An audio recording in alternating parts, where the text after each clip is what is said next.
Good morning and welcome to the Paul Green Comedy PaulCast. It is Monday, March 18th, 2024. This would be episode 110. I hope you are all doing fantastic.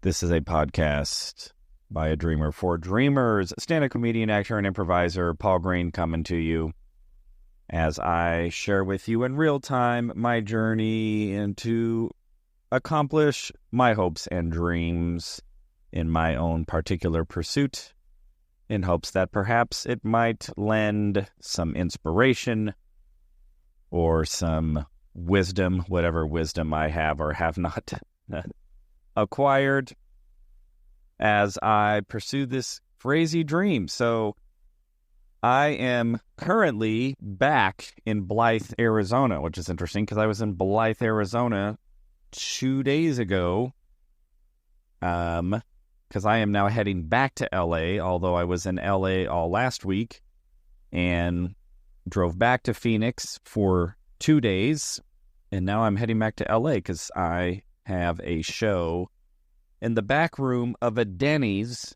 in Simi Valley, California, just outside of LA. So, I guess you could say things are going quite well that I get to perform in a Denny's. And the reality is I am just so looking forward to it. I'm just at this point to where any opportunity I have to perform, I am just so grateful for, and I just try to show up as best I can and do the best job that I can to make people laugh. This weekend, I did 4 shows, and then I did an open mic yesterday on Sunday. And I've really been diving into a lot of new material. Some of it is going okay. Some of it is not. None of it's really freshing, which is kind of discouraging. I was hoping that of all of the stuff that I wrote, that I would start to feel really good about some of the material. That hasn't been the case. And I have a pretty decent sample size. One of the jokes I did on all 4 shows, and then also the open mic. So that was like 5 run-throughs just in one weekend. And the problem is the material did really well in front of really hot audiences. Not hot as in attractive, but hot as in like the audience was just high energy. They were having a good time. But it didn't do as well with a smaller audience, which is a little concerning because sometimes it's hard to know if it's like, is my material actually doing well, or am I just lucky enough to be in front of an audience that wants to have a really good time? And so, like maybe a joke that's actually like a 6 out of 10 with a really good audience sounds like an 8 out of 10. Or maybe it's actually a 4 out of 10 and a really good audience, makes it feel like it's a 7 out of 10, right? So, I'm just struggling to determine if, the material obviously is not where it needs to be to even be considered A+ material yet, but I'm having a hard time determining how good is it and how much refinement does it actually need, and how to refine it, because I'm presenting it how I'm presenting it. I do have the idea of where I think the punchlines are supposed to be and what I think is funny and what I think are the laugh lines, and I've gotten a little bit too much of a mixed result to really feel like I'm definitely not there yet with this material. Some of it, though, I feel like I'm maybe in the right direction. I think I'm in the ballpark, but I'm not hitting home runs with it yet. So That's the journey, though, as a stand-up comedian, to find new material, especially when it's brand new. When as a comedian, when maybe you've been doing a certain routine for a while and that routine works and it's funny, and then you have to get to a point to where you're like, all right, I'm going to move on from what I know works and step into the unknown and step into being vulnerable again, step into the fear of failure and all of that stuff to try to expand and try to find new bits and new jokes and new premises. And I've even been flirting a little bit with a new point of view a little bit. So yeah, it's been a bit of a process, and I got some work to do there. I've got some leg work, and I've been traveling so much and doing other shows. That's kind of the challenge with new material, is you don't ever want to do new material when you are in a high pressure show, but that's also the only time that you actually really know if the new material is working, so theoretically you would work the material out in open mics and then maybe some smaller shows just to give it a feel, but that's not always available, and it's not always guaranteed that you're going to get the stage time required to really work on stuff. And then again, if you do get a big show and you really want to do a good job, then you're going to go with the material that you've already sort of proven. So that's that's the game that I'm playing right now, is again trying to write new stuff while still performing a lot and trying to determine how much does this audience that I'm performing for right now, how much do they deserve to get my more refined material, and how much am I just gonna try new stuff and hope it works. And nothing really bombed. It wasn't like I was bombing, but in the smaller shows where the audiences maybe weren't as engaged, it really exposed some more holes, because even though the audiences were smaller, they were still laughing, but you maybe just kind of like what I said before, if it was a 4 out of 10, they're going to give it a 4 out of 10. Or maybe it goes the other direction. If it's actually like a 4 out of 10, they're going to give it a 2 out of 10, something like that. So anyway, so who knows? I'm trying to figure all that out. But I had a fun time at the shows nonetheless, even though I maybe, I didn't feel like my performances were as strong overall. Yesterday, I went and saw the MJ musical at Gamage in Tempe, which was a lot of fun. And I don't know, anytime I watch either a performance or a documentary or anything about somebody in the entertainment industry, especially someone who not only was successful, but was one of the most successful ever,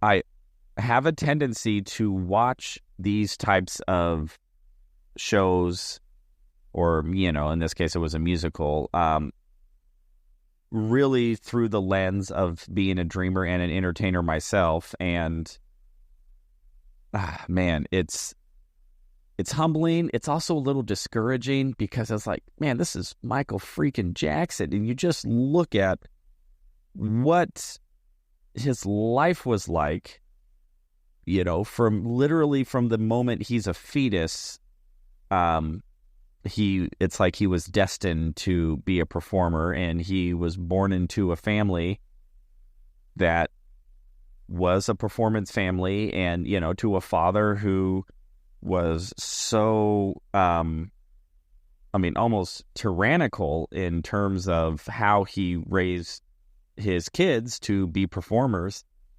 And, I watch something like that and I just go, man, I mean, to some degree, I'm in the same industry, at least, obviously I'm not on the music element, but in the performance element, it's like,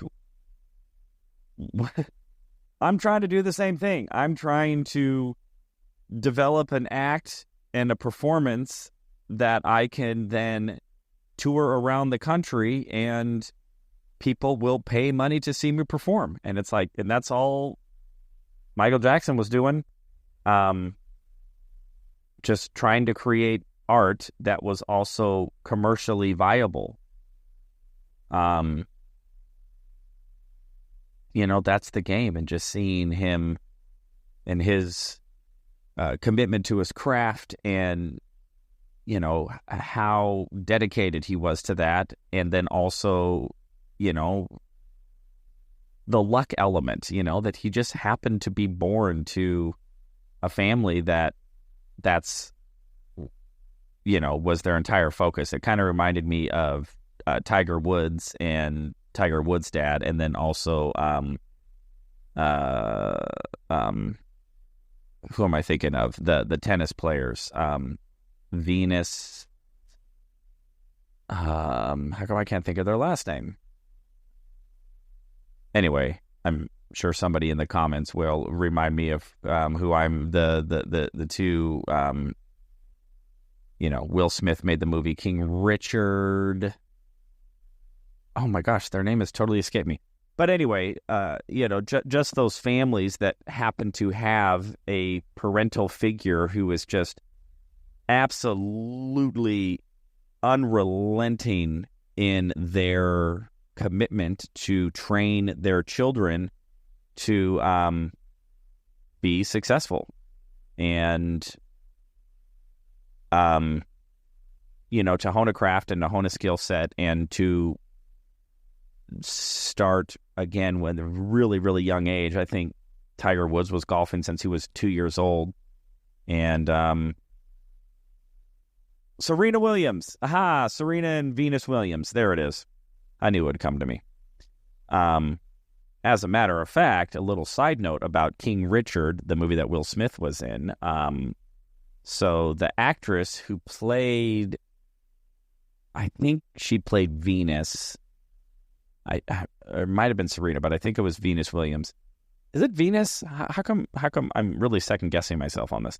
I think it was Venus Williams. Her name is Sanaya Sidney, and Sanaya is represented by a acting teacher in LA whose name is Constance, and I was in Constance's acting class when I was in LA several years ago, and she would bring Sanaya to the acting classes on Wednesday night, and so I did a bunch of scenes with Sanaya, and Sanaya really has blown up all over the place in her acting career, and it's had incredible experiences. Obviously, one of them is playing next to Will Smith. And as a matter of fact, when I was in LA last week, that is the very acting class that I dropped into and surprised my teacher, Constance, my old teacher, and Sanaya was there. So we're all coming full circle. But anyway, but yeah, I just see these individuals who were really trained to hone a specific craft and a specific skill set, and then how that really has molded them into these like international sensations. Again, I'm referring to Michael Jackson, and then the couple examples I gave, like Tiger Woods and Venus and Serena Williams. So now I mentioned that sometimes that's discouraging, and I do talk about this a lot. It's like, well, there's a little bit of discouragement because I go, well, that hasn't been my life experience, to where, since I was 2 years old, my dad was waking me up every day, demanding I practice golf, you know what I mean? Or practice stand-up comedy. I really didn't even discover stand-up comedy until I was, or I didn't start performing stand-up comedy until I was in my early 30s. And I didn't even start doing comedy until my late 20s. So, there is an element of, so anyway, that's what just sparks a little bit of discouragement. If I go like, well, my gosh, how am I going to rise to any sort of significant, prowess in this industry if I started so late? And, it's not like I have some sort of undeniable, unique gift or look or anything like that, or at least in my head, I don't. So, but again, when it comes to pursuing dreams, like these are all of the elements that come into play. And again, that's why I do this podcast in the first place, is to just be as transparent about these types of thoughts and these feelings and ideas that I have, and how I'm processing the world, and the filters through which I'm processing just watching the Michael Jackson musical, and thinking to myself, wow, okay, well, that's what he had to go through to be incredibly successful in his artistic pursuit. And what would that potentially look like for me, coming from just completely different circumstances and upbringing and all of that. So it's just something that I think about, and that I'm trying to figure out and trying to navigate what sort of success and what sort of dreams and hopes that I might be able to accomplish in my own pursuit as a performer, as a comedian, an actor, and what some maybe a little bit of luck might come my way, and what some lucky big break might look like, and when it happens, how can I be prepared? How can I do my part? How can I hone my craft and hone my material so that if I do get that lucky break, or when I do get that lucky break, that I'm able to really capitalize on it and make the most of it. So, it's the old phrase, the harder I work, the luckier I get. And I think that is a good way to look at it. So I'm just, as much as I can, trying to focus on what I can, which is, me writing material, me taking chances to try new jokes, try new material in front of audiences, and just understanding that, this may not go well, and sometimes it just doesn't go well, and I have to deal with that. And then being humble enough to refine. And I recorded all of my sets this weekend, and I watched every one of them, and just really tried to look at, how is this coming across to me? Where can I see opportunities to improve? Some of the jokes that didn't work, why can I understand maybe why they didn't work, what was missing? And so that's the game. That's the process that I'm involved in now. And I guess we'll see how this continues to pan out. So I'm going to go ahead and leave it there for today's episode of the Paul Green Comedy PaulCast, podcast by a dreamer for dreamers. I hope all of you are doing well. Your dreams are going fantastic, that you are finding your opportunities to improve and hone your relative crafts, whatever that may look like, and that you are finding joy in the journey. So I love you all so much, and I will talk to you tomorrow.